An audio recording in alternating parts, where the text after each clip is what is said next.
warga terancam longsor akibat aktivitas tambang CV BMM Mitra dan PT Timah yang diterbitkan media cyber jejak kasus TV.com pada 19 April 2021 lalu akhirnya diselesaikan Dewan Pers. Kedua pihak yakni pengadu CV Bangka Mineral Mining atau BMM dan teradu jejak kasus TV.com bersepakat mengakhiri kasus ini di Dewan Pers yang diselesaikan secara etik dan tidak membawanya ke jalur hukum, kecuali kesepakatan di atas tidak dilaksanakan. Sebelumnya, kedua pihak atau pihak pengadu dan teradu dihadirkan Dewan Pers dalam mediasi secara online melalui aplikasi Zoom pada 1 Juli 2021. Dalam mediasi tersebut, Direktur CV BMM Yanto alias Aan giat membantah berita tersebut.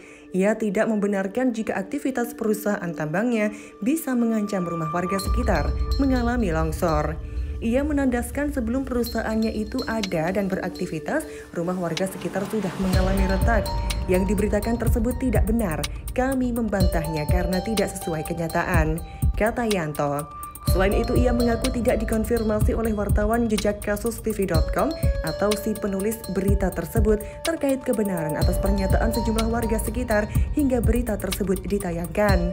Seharusnya wartawan tersebut mengkonfirmasi kami lebih dulu sebelum berita tersebut dikirim ke redaksi dan ditayangkan. Karenanya kami merasa dirugikan atas pemberitaan tersebut, ucapnya.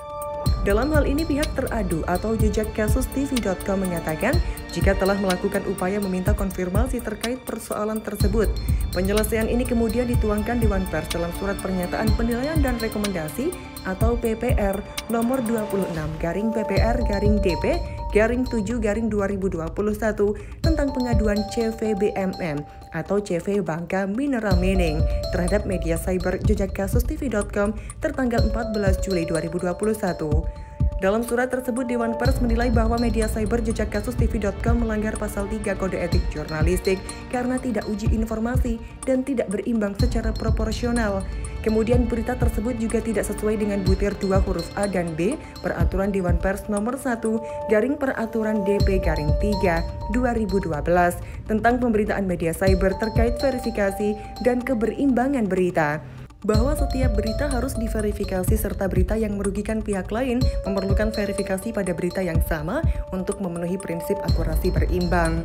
Atas hal tersebut, atas nama media cyber jejak kasus TV.com, kami meminta maaf kepada CV BMM karena kami tidak melakukan uji informasi dan tidak berimbang secara proporsional.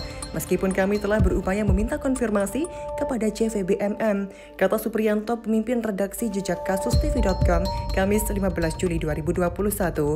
Selain itu, pihaknya berkomitmen untuk menaati rekomendasi Dewan Pers yang tertuang dalam PPR nomor 26/PPR-DP-7/2021 tersebut. Di antaranya segera mengajukan proses pendataan atau verifikasi perusahaan pers ke Dewan Pers. Sekali lagi kami meminta maaf kepada CV Bangka Mineral Mining atau CV BMM atas ketidaknyamanan yang ditimbulkan dari berita berjudul Rumah Warga Terancam Longsor akibat aktivitas tambang CV BMM Mitra dan PT Timah yang kami unggah sebelumnya. Untuk selanjutnya kami akan meminta seluruh wartawan kami agar mengedepankan kode etik jurnalistik dalam menulis berita, pungkasnya.